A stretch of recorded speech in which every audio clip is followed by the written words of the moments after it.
তখনই হঠাৎ শুনলাম পায়ের শব্দ আমার পিছনে করিডোরে। মুখ ফিরিয়ে দেখি সুচেতা দাঁড়িয়ে, কিন্তু তার চোখ এখন আর কালো নয়, সেগুলো রক্ত জবার মতো লাল। সে কর্কশ গলায় বলল, কি খুঁজছিস এখানে? এটা আমার ঘর, চলে যায় গ্রাম ছেড়ে, ভালো যদি চাস তো। সন্ধ্যা নেমেছে মঠ লেনে। পুরনো অট্টালিকাগুলোর ফাঁকে ফাঁকে আধার জমে উঠেছে। রাস্তার বাতিগুলো ঝিমিয়ে জ্বলছে। আমি বিভূতি, আমার সাথে আছে আমার আরেক বন্ধু কিশোরী। আমরা এগিয়ে চলেছি, গন্তব্য একটাই, মঠ লেনের শেষ প্রান্তে থাকা সেই পুরনো উঁচু কিছুটা জরাজীর্ণ দোতলা বাড়িটির দিকে। আমার হাতে পাসিং শোয়ের প্যাকেট আর কিশোরীর হাতে তেলে ভাজার ঠোঁয়া। প্রতি শুক্রবারের এই যাত্রা আমাদের রুটিনের অংশ। আজ কিন্তু ঠাকুরমশাইকে জব্দ করবই। গতবার আমাদের গল্প শোনানোটা ফাঁকি দিয়েছিলেন, আজ কিন্তু ছাড়ব না। তুমি কিন্তু আবার বায়না ধরে তাকে বিরক্ত করো না, মনে আছে তো? গতবার বলেছিলেন সব গল্প শোনার উপযুক্ত একটা সময় আছে। আমি দরজার কাছে দাঁড়িয়ে একটা লম্বা শ্বাস নিলাম। কিশোরী এগিয়ে যায়, ধীরে দরজায় টোকা দেয়। কড়া নাড়ার শব্দটা গলির নিস্তব্ধতায় ধাক্কা দিয়ে যায়। কয়েক মুহূর্ত নিঃশব্দ, তারপর ভেতর থেকে শোনা যায় ধীর মন্থর পায়ের শব্দ। দরজা খুলে যায় ধীরে। তারানাথ তান্ত্রিক দরজায় দাঁড়িয়ে, মুখে গভীর শান্তি, কিন্তু চোখে সেই অতল গভীরতা যা কখনোই সম্পূর্ণ পরা যায় না। সাদা ধুতি আর পাঞ্জাবি পরিহিত এই মানুষটিকে দেখে সাধারণ মনে হলেও চোখের দিকে তাকালে বোঝা যায় এ মানুষ সাধারণ নয়। তারানাথ মৃদু গম্ভীর কণ্ঠে বললেন, আসো, আজ তো সময় মতোই এসেছো দেখছি। আমি আর কিশোরী ভেতরে ঢুকি। ঘরে প্রবেশ করতেই এক গন্ধ নাকে ভেসে আসে। ধুনো আর দূরে ঠাকুর ঘরে জ্বলা ধূপের মিশ্র গন্ধ। ঘরটি অন্ধকারাচ্ছন্ন, শুধু একটি হালকা আলো, যার আলোয় তারানাথের মুখ আংশিক ছায়ায় ঢাকা। আমি প্যাকেট এগিয়ে দিয়ে বললাম, ঠাকুরমশাই, আপনার জন্য নিয়ে এসেছি। কিশোরী তেলে ভাজার ঠোঁয়া এগিয়ে দিয়ে বলল, এই নিন, এতে গরম গরম তেলে ভাজা আছে, জমিয়ে খাওয়া যাবে।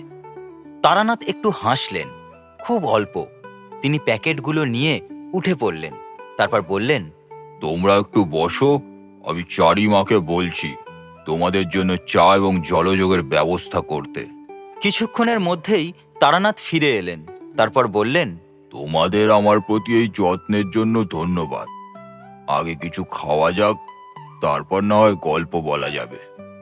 আগের বারের জন্য কিশোরী মনে হয় রেগে আছে আমার প্রতি। কিশোরী হালকা হেসে বলল, আরে না না ঠাকুরমশাই, আপনার প্রতি আমাদের ঠিক রাগটা আসে না, যেটা আছে শুধুমাত্র শ্রদ্ধা। আমি আর কিশোরী চেয়ারে বসে, তারানাথ আমাদের সামনের একটি চেয়ারে বসে আছেন। হালকা আলোটা তার মুখে এসে পড়ে তার মুখ আরো গম্ভীর আর রহস্যময় করে তুলেছে।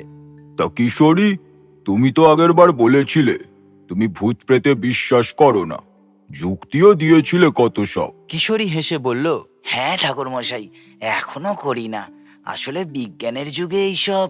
তারানাথ কথা কেটে ধীর গলায় বললেন, বিজ্ঞান অনেক কিছুর উত্তর দেয় না বাছা। এই পৃথিবীটা তোমাদের পড়ার বইয়ের পাতার মতো সরল নয়।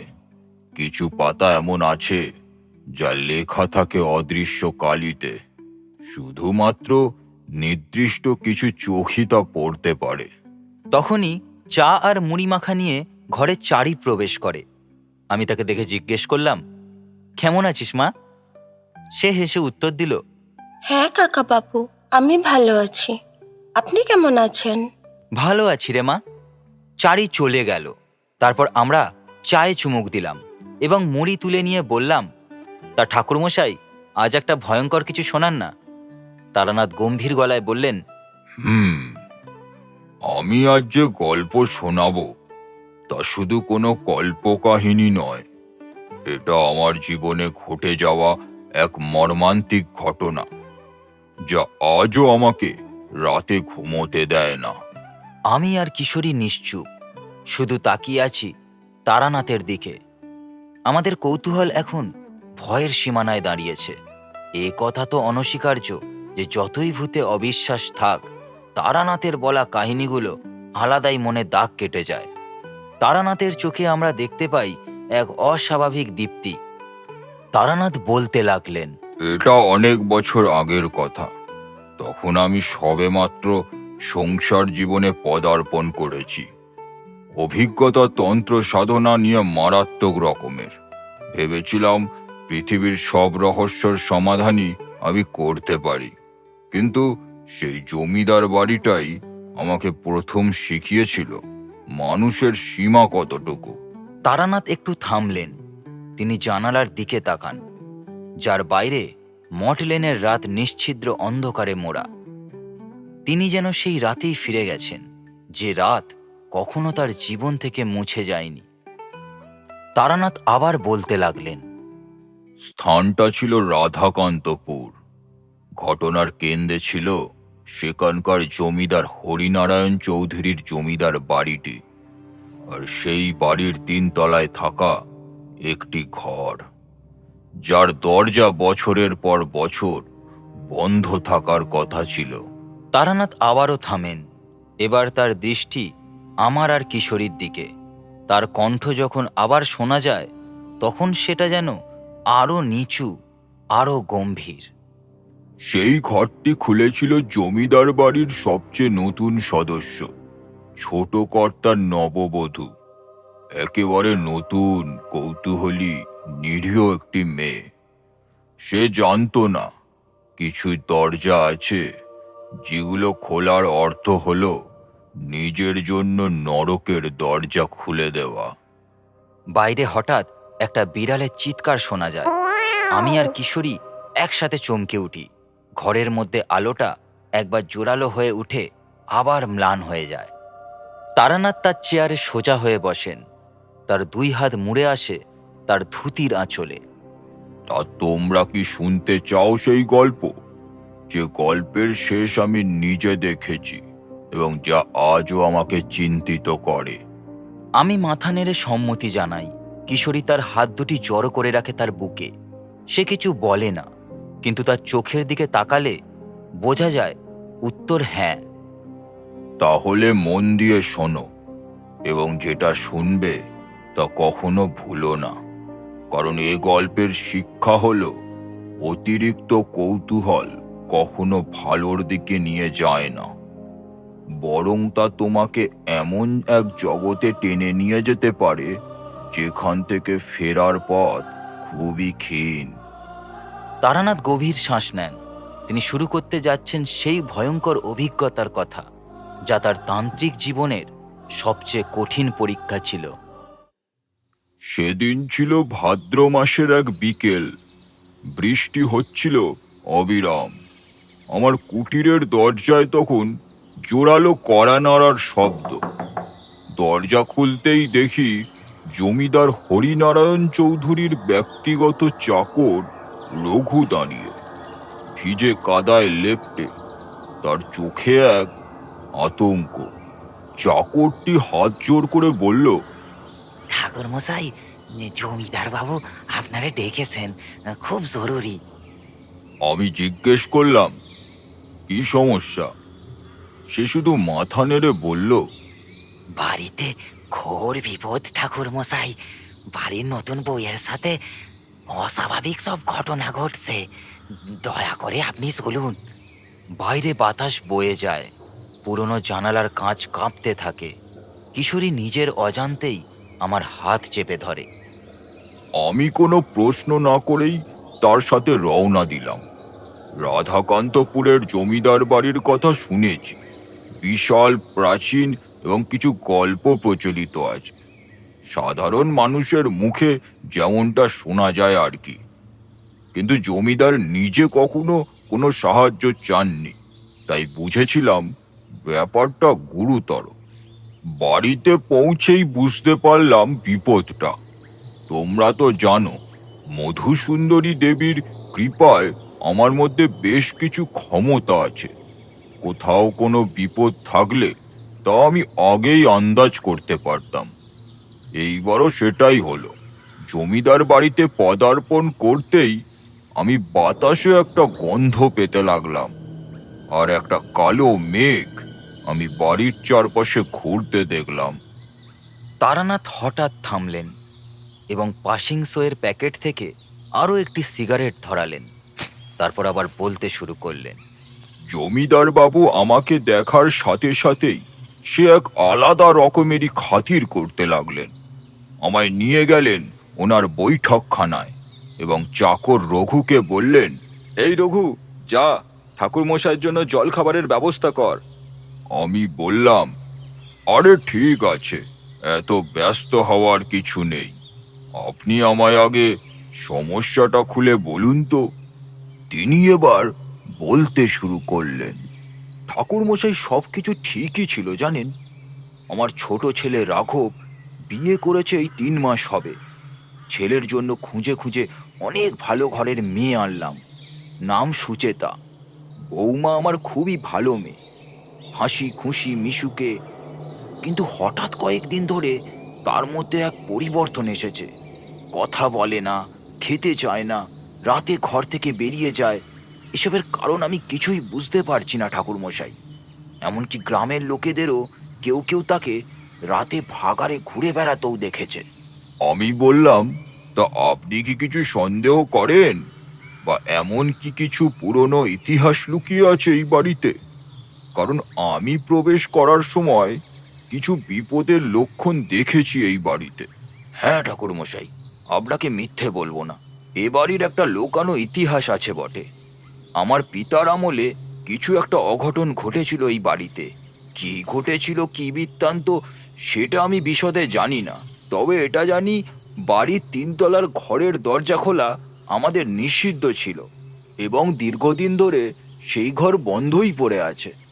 ঘরে বাতাসের একটি ঝাপটা আসে, ছায়াগুলো দেয়ালে লাফিয়ে ওঠে। তারানাথের মুখ তখন আলো আধারির খেলায় ভয়ঙ্কর দেখাচ্ছিল। তারানাথ বলতে লাগলেন। জমিদার বাবু আরো বললেন, ঠাকুরমশাই, তবে একটা ঘটনা ঘটেছে কিছুদিন আগে। রঘু সুজাতাকে 3 তলার ওই ঘরের সামনে দাঁড়িয়ে থাকতে দেখেছিল। তারপর থেকেই তার মধ্যে এই পরিবর্তনগুলো আসতে শুরু করে। আমি অনেক ডাক্তার ডেকেছি, কেউই কিছু করতে পারেনি। আপনি কিছু একটা করুন। উনি প্রায় কাঁদো কাঁদো অবস্থায় আমায় কথাগুলো বলছিলেন। আমি বললাম, তা বৌমাকে ওই ঘরের সম্পর্কে আপনারা সতর্ক করে দেননি? ঠাকুরমশাই, 3 তলার ওপরে কেউ যায় না। আসলে 3 তলার ওপরে আমাদের কারো কোনো প্রয়োজন পড়ে না। আর নতুন বউ বাড়িতে আসার পর সবাই তাকে নিয়ে আনন্দে মেতেছিল। কেই বা কি বলবে, কেই বা জানবে ওই ঘরের প্রতি তার কোনো কৌতূহল থাকতে পারে।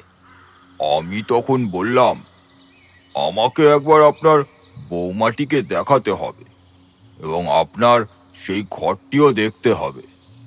তারানাথ আবারও থামেন, জলের বোতলটা থেকে খানিকটা জল খান, তারপর আবার একটি সিগারেট জ্বালান।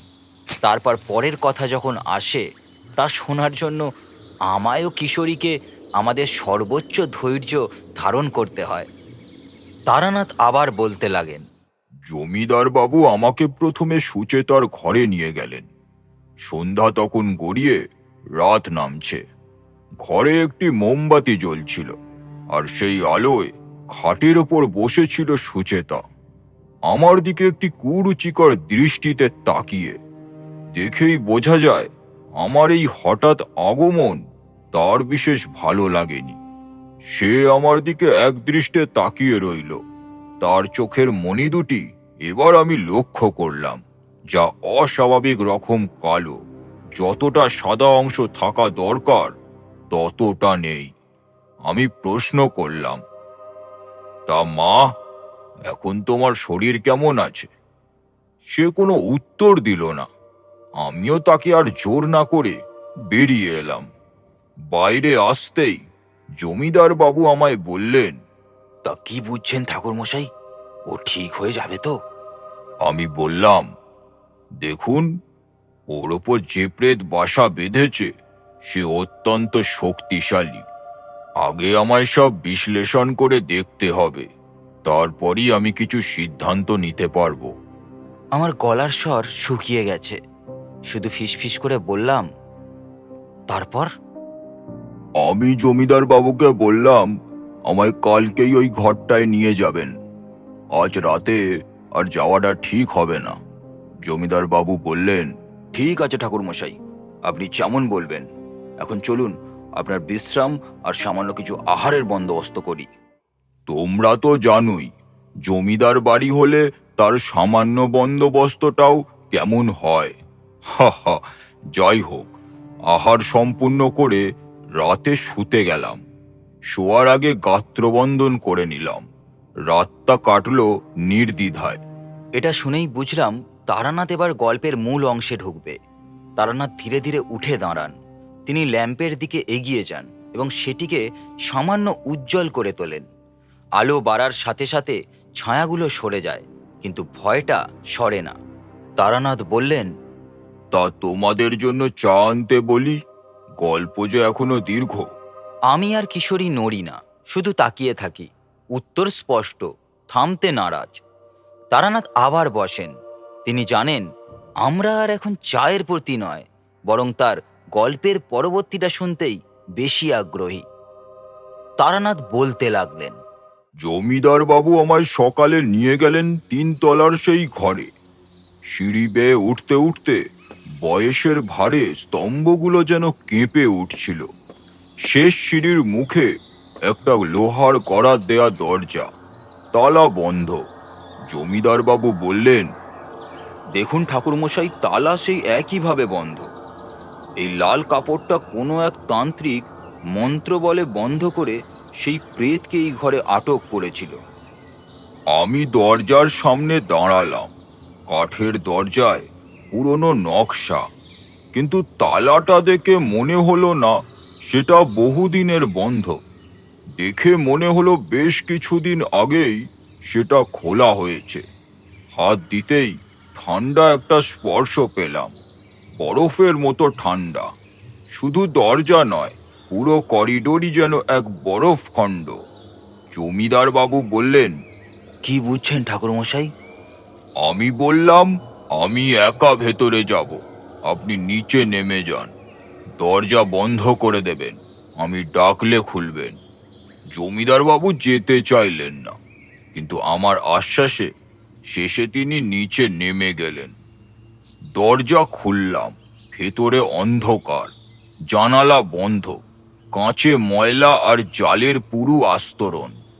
এক ফালি রোদ ঢুকছিল ফাটল দিয়ে, ধুলোর কণা নাচছিল তাতে।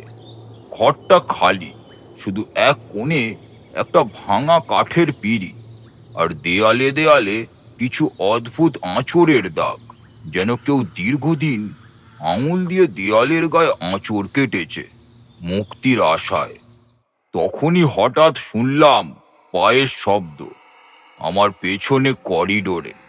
মুখ ফিরিয়ে দেখি সুচেতা দাঁড়িয়ে, কিন্তু তার চোখ এখন আর কালো নয়, সেগুলো রক্ত জবার মতো লাল। সে কর্কশ গলায় বলল, কি খুঁজছিস এখানে? এটা আমার ঘর। চলে যায় গ্রাম ছেড়ে, ভালো যদি চাস তো। আমি কিছু বললাম না, শুধু মন্ত্র পড়তে শুরু করেছি মনে মনে, আমার গাত্রবন্ধনীর মন্ত্র। সুচেতা এবার এক ভয়ঙ্কর হাসি দিল, যে হাসি কোনো দুঃস্বপ্নের চেয়ে কম নয়। তারপর সে ঘুরে গেল আর অদ্ভুতভাবে বিনা শব্দে ঘর থেকে বেরিয়ে গেল। আমি তখনই বুঝে গেছিলাম এ কোনো সাধারণ প্রেত নয়, এ কোনো অতৃপ্ত আত্মা। নিচে নেমে জমিদার বাবুকে বললাম, জমিদার বাবু, আপনার বৌমার শরীরে কোনো এমন রোগ নেই যা ডাক্তার ঠিক করতে পারে। ও পড়েছে কোনো এক প্রেতের কবলে। জানি না কতদূর কি করতে পারবো। ওই প্রেত ভীষণ শক্তিশালী, তবে আপনি ভরসা রাখুন আমার ওপর। জমিদার বাবুর মুখ সাদা হয়ে গেল।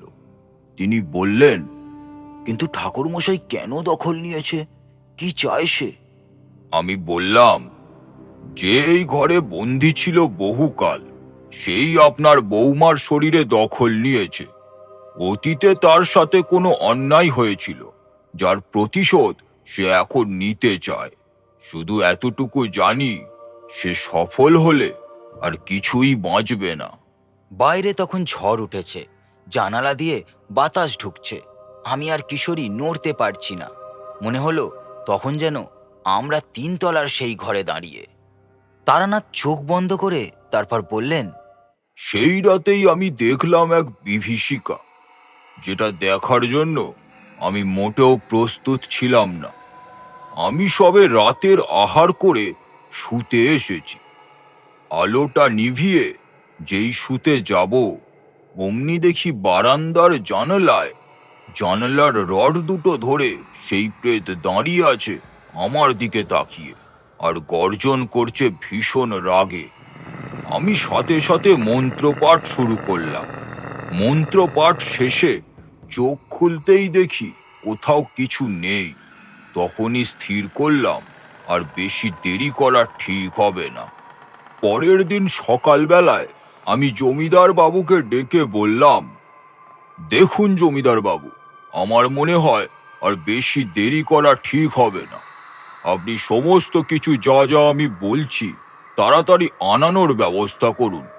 আজ রাতের মধ্যেই আমায় কিছু একটা করতে হবে। যথারীতি আমার কথায় মত দিয়ে জমিদার বাবু সব আনিয়ে নিলেন। অপেক্ষা রইল শুধু রাত হবার। সেই রাতে বাড়ির সবাইকে আমি নিচতলায় এক কক্ষে আবদ্ধ থাকতে বলেছিলাম। দরজায় চুন হলুদ দাগ দিয়ে রেখেছিলাম। বলেছিলাম, যাই শুনুন, বাইরে বের হবেন না। আমি নিজে বসেছিলাম উঠোনের মাঝখানে, একটা ধূপ, চারপাশে বেলপাতা আর সিঁদুরের সীমানা বানিয়ে। রাত গভীর হতে লাগলো। হঠাৎ ঝড় উঠল, বজ্র বিদ্যুৎ সহ বৃষ্টি শুরু হলো। আমি বুঝতে পারলাম সে আমায় বাধা দিতে চায়। হঠাৎ পায়ের নুপুরের শব্দ শুনতে পাই, কিন্তু এদিক ওদিক কাউকে দেখতে পাই না। তারপর আমার চোখ যায় জমিদার বাড়ির ছাদের দেয়ালে, এবং আমি যা দেখি তাতে আমার রক্ত হিম হয়ে যায়। সুচেতা ছাদের দেয়াল বেয়ে হাঁটছে, একবার এই পাশ একবার ওই পাশ। আবার তার কিছুক্ষণ পরেই দেখি উপরের বারান্দায় সাদা শাড়ি পরে উল্টোভাবে হাঁটছে সে।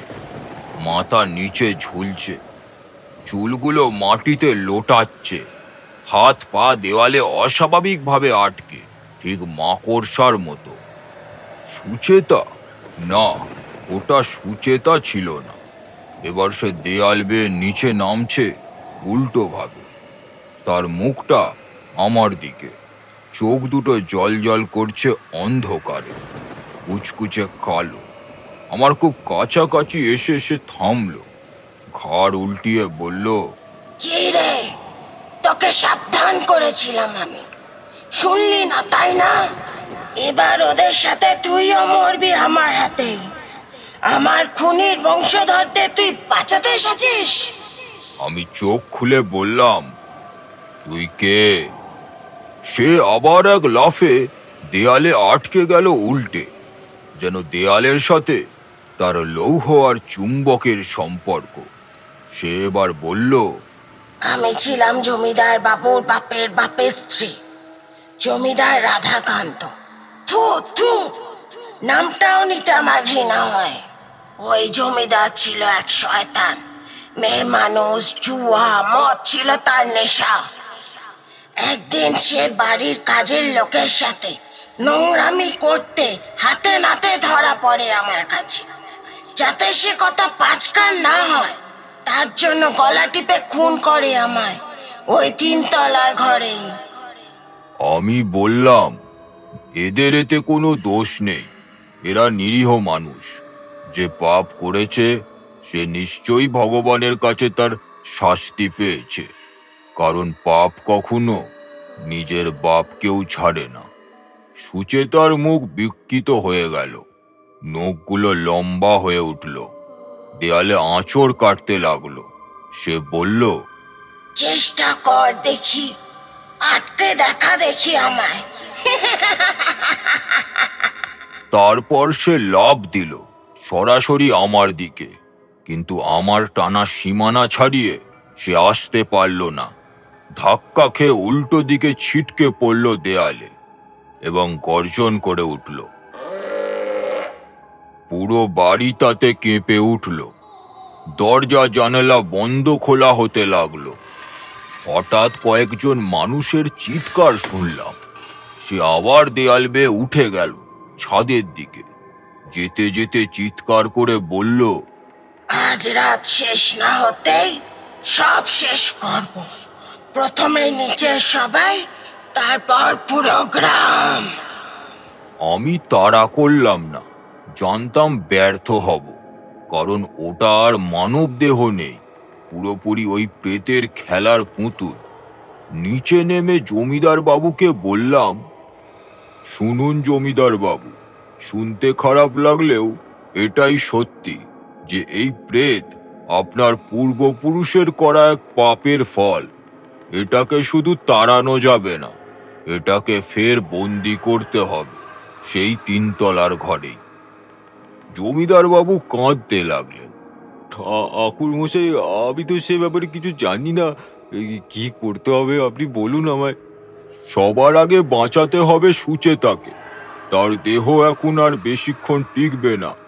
আর তারপর একটা যজ্ঞ করতে হবে, সবচেয়ে কঠিন যজ্ঞ, যেখানে আপনাদের পরিবারকেও মূল্য দিতে হতে পারে। বাইরে তখন ভীষণ বজ্রপাত। আলোয় দেখতে পেলাম ছাদে সাদা কাপড়ে ঢেকে কে যেন দাঁড়িয়ে আছে, নিচের দিকে তাকিয়ে অপেক্ষা করছে। আমি জমিদার বাবুকে বললাম, আপনি কি চান? আমি চেষ্টা করি নাকি হাল ছেড়ে দিই? আমি জানি এতে বিপদ হতে পারে, কিন্তু আমাদের হাতে আর কোনো উপায় নেই। যা সিদ্ধান্ত নেওয়ার আপনাকে তাড়াতাড়ি নিতে হবে। জমিদার বাবু বললেন, আমি লড়বো ঠাকুর মশাই। ও আমায় মেরে ফেললে আমার কোনো আক্ষেপ ছিল না, কিন্তু পুরো গ্রামবাসী নির্দোষ। কেন আমার বংশের পাপের শাস্তি গ্রামবাসী পাবে? তাহলে প্রস্তুত হন, কাল পূর্ণিমা, শেষ মোকাবিলা। ঘর থেকে বেরোনোর সময় পিছন ফিরে দেখলাম বারান্দায় আবারও ওই সাদা অবয়ব দাঁড়িয়ে। মটলেনের ঘরে তারানাথ থামেন, কপালে ঘাম। তিনি আরও 1 গ্লাস জল খান, হাত একটু কাঁপছে। আমি জিজ্ঞেস করলাম, ঠাকুরমশাই, তারপর যজ্ঞ করলেন? তারানাথ চোখ বন্ধ করলেন, তারপর বললেন, করলাম, কিন্তু তার আগে একটা দাম দিতে হয়েছিল, একটা খুব বড় দাম। সেদিন রাতে তো আমরা ঘুমিয়ে পড়লাম, কিন্তু সেই প্রেত বাড়ির কারো ক্ষতি করতে না পেরে গ্রামবাসীর ওপরে হামলা করে।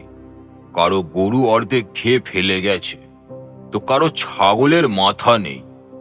এবং সবচেয়ে মর্মান্তিক যেটা, গ্রামের থেকে 5 জন মানুষ রাতারাতি উধাও হয়ে যায়। সকালেই গ্রামের লোকজন আসে জমিদার বাবুর কাছে, এবং তখনই বাড়ির পেছনের কুয়োয় ভেসে উঠল 5টা দেহ। গ্রামে আতঙ্ক ছড়ালো। লোকজন জমিদার বাড়ির বদনাম করতে লাগলো ভীষণ। তারা সবাই চটে গেল জমিদার বাবুর ওপর। জমিদার বাবু আমার কাছে এসে ভেঙে পড়ে বললেন, ঠাকুর মশাই, আমার কি দিন এলো? যে গ্রামবাসীর কোনো ক্ষতির কথা আমি স্বপ্নেও ভাবিনি, আজ তারাই আমায় এত ভুল বুঝছে। আমি বললাম, আপনি চিন্তা করবেন না জমিদার বাবু, তারা আজ ভুল বুঝেছে, কিন্তু তারা নিরুপায়। আজ পূর্ণিমা, আজ ওই প্রেত আর আমার দুজনেরই শক্তি প্রখর হবে। আমি চেষ্টা করব সব রক্ষা করার। বিকেল নাগাদ গ্রামের লোক জড়ো হতে লাগলো বাড়ির বাইরে। তারা দাবি করলো সুচেতাকে বের করে দিতে হবে, তাকে পুড়িয়ে মারতে হবে, নইলে পুরো গ্রামে বিপদ ছড়াবে। জমিদার বাবু আমার কথা মতো দরজা বন্ধ রাখলেন। আমি বললাম, এবার একটা কাজ করতে হবে। জমিদার বাবু একটু অবাক হয়ে বললেন, কি কাজ ঠাকুরমশাই? সুচেতাকে বের করে আনতে হবে 3 তলার ঘরে, সেই ঘরে যজ্ঞ হবে। জমিদার বাবু চিৎকার করে উঠলেন, পাগল হয়েছেন? সেই ঘরে? সেই ঘর থেকেই তো সব সর্বনাশ শুরু। আমি শান্তভাবে বললাম, হ্যাঁ, যেখানে জন্ম সেখানেই মৃত্যু, যেখানে মুক্তি সেখানেই বন্দি, নিয়ম এটাই। সন্ধ্যা নেমে এলো। আমি প্রস্তুত হলাম গাত্রবন্ধনীতে। কাঁধে জবা ফুলের মালা, হাতে একটি পুরানো তামার ঘণ্টা। তখনই শুনলাম ওপর থেকে চিৎকার। সবাই মিলে ছুটে গেলাম 3 তলায়। দরজা খোলা, ভেতরে সুচেতা দাঁড়িয়ে, কিন্তু আজ সে কাঁদছে, নিজের স্বরে কান্না। তার মুখে আবার সেই সরল মেয়েটার ভয়। সে ফুঁপিয়ে ফুঁপিয়ে কাঁদতে কাঁদতে বলল, ও আমাকে ছাড়ছে না। ও বলছে তোমরা সবাই মরবে। আমি চাই না, আমি চাই না সেটা। আমি তার কাছে গেলাম, বললাম, লড়াই কর মা, লড়তে যে তোকে হবেই। সুচেতা কাঁপতে লাগলো, তার চোখ পাল্টাতে লাগলো, কালো, লাল, আবার নিজের মতো স্বাভাবিক। হঠাৎ সে চিৎকার করে উঠল, বেরো, বেরো আমার ভেতর থেকে। আমি আর পারছি না সহ্য করতে। তারপর সে মাটিতে লুটিয়ে পড়ল। তার দেহ থেকে একটা কালো ধোঁয়া বেরিয়ে আসতে লাগলো। ধোঁয়া ঘরের কোনায় জড়ো হতে লাগলো, একটা মুখ তৈরি করলো, বিকৃত নারী মুখ। আমি তাড়াতাড়ি বললাম, এখনই দরজা বন্ধ করে দিন বাইরে থেকে। কিন্তু তখনই ধোঁয়াটা ছুটে এলো আমার দিকে, আমাকে ধাক্কা মারলো, পিছনে পড়ে গেলাম। দরজা নিজে থেকেই বন্ধ হয়ে গেল। ভেতর থেকে শুনলাম সুচেতার আর একটা চিৎকার, তারপর নিঃশব্দ। জমিদার বাবু দরজা ভাঙতে চাইলেন, আমি থামালাম। কিছু করবেন না আপনি, কোনোভাবেই দরজা আপনি খুলবেন না, তাহলেই সর্বনাশ হয়ে যাবে। আমি দরজার সামনেটাই বসে পড়লাম, যজ্ঞ শুরু করলাম সেখানেই। মন্ত্র পড়তে লাগলাম, ঘন্টা বাজাতে লাগলাম। সেই আত্মা এখন আমার সাথেই, এক ঘরে বন্দি। সে নানাভাবে আমার যজ্ঞ ভঙ্গ করতে চাইল। আমি যজ্ঞ চালিয়ে গেলাম। সুচেতা হঠাৎ উঠে দাঁড়ালো, কর্কশ গলায় বলল, তোর যোগ্য কাজ করবে না তান্ত্রিক। আজ পূর্ণিমা, আজ আমার শক্তি তোর থেকেও 10 গুণ বেশি। আমি উঠে দাঁড়ালাম, বললাম, চল তাহলে শেষ করি। মটলেনের ঘরে তারানাথের গলা ভারী হয়ে আসে। তিনি থেমে যান অনেকক্ষণ। আমি নড়ে চড়ে বসি আর বলি, তারপর তারপর কি হলো? তারানাথ চোখ খোলেন, চোখে এক অদ্ভুত দীপ্তি। তারপর বলেন, তারপর আমি মন্ত্র বলে সেই পিশাচকে হারাতে সক্ষম হই। আমি মন্ত্র পড়তে শুরু করি। ওম বিষক্ষয় পিশাচ দমনে সার্বভৌমত্বে কালচক্রে পিশাচ হরণি কালয় নমঃ। পিশাচ এবার চিৎকার করে আর বলে, ছেড়ে দে, ছেড়ে দে বলছি, চলে যাচ্ছে। ছাড় ছাড় ছাড় আমায়। কেন লড়বি না আমার সাথে? বল আগে, তুই এই ঘরেই বন্দি থাকবি, কোনোদিন বেরোনোর চেষ্টা করবি না, তবেই তোর মুক্তি। হ্যাঁ, থাকবো থাকবো থাকবো, এবার ছেড়ে দে আমায়। তারপর থেকে সেই প্রেত আজও ওই 3 তলার ঘরেই বন্দি। মাঝে একবার জমিদার বাবুর নাতনি হবার উপলক্ষে আমি গেছিলাম নিমন্ত্রিত হয়ে। তারা আজও আমার প্রতি কৃতজ্ঞতা দেখিয়েছিল। যাই হোক, কৌতূহল কখনো সব জায়গায় দেখানোটা উচিত নয়। বাইরের জানালা দিয়ে লাল চাঁদের আলো এসে পড়েছে তারানাথের মুখে। তার মুখ এখন একদম পাথরের মতো কঠিন। তারানাথ বলেন, বৃষ্টিটা কমেছে, সাবধানে যেও। রাস্তাঘাটে অবস্থাটা এদিকে ভালো না। একটু বৃষ্টি হলো কি হলো না, টেকা দায় হয়ে পড়ে। আমি আর কিশোরী উঠলাম। ঠাকুরমশাইকে একটা করে প্রণাম করে আমরা বেরোলাম বাড়ির পথে। সত্যি তারানাথের গল্পগুলো শুনতে শুরু করলে সময়ের জ্ঞান থাকে না। কখন যে রাত 10টা 20 হয়েছে তা বোঝাই যায়নি। শুনছিলেন তারানাথ তান্ত্রিক ও জমিদার বাড়ির প্রেত। কেমন লাগলো আজকের গল্পটা কমেন্ট বক্সে অবশ্যই জানাবেন। আর আপনি আজ প্রথমবার চ্যানেলে এলে চ্যানেলটি অবশ্যই সাবস্ক্রাইব করে দেবেন। তাহলে দেখা হচ্ছে পরবর্তী গল্পে।